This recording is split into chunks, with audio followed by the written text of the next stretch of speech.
My German is for the Minister of Child Protection, and the action I seek is for the government to review its assessment for recognition as careleavers for those who were voluntary placements and impacted by poor record keeping. The campaign over decades continues for the recognition of children who were displaced in the state system because they were voluntary placements and record keeping was a bare minimum, or they were non-existent or have even been destroyed. These children were not immune to the horrific predatory offending that was inflicted on children who were designated wards of the state, yet they remain unrecognised and they continue to feel abandoned. I will use the very public and courageous example of Tracy Oldham to illustrate this point. Miss Oldham was voluntarily placed into temporary care as a child and attests that this was done with the knowledge of the Supreme Court, but there was no court order required because it was a voluntary placement. Voluntary placements often occurred when parents experienced hardship or crisis, intended for short-term stays, but sometimes carried through for an entire childhood. In the case of Miss Oldham, she was shunted back and forth between foster families, and her childhood memories include brutal violations until her teenage years.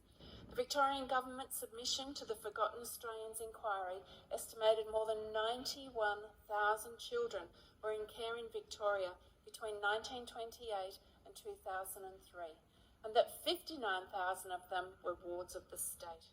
It estimated that there was on average 400 new voluntary placements every year, which equated to be a conservative estimate of 17,000 children between 1928 and 1970.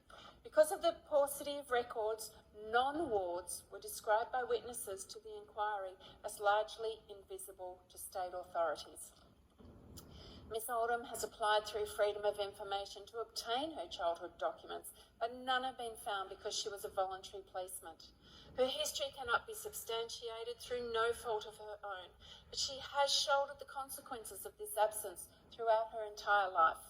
Not only does Miss Oldham endure the trauma of not having records that relate to significant periods in her life, it has obstructed her from accessing support and redress for the abuse she suffered.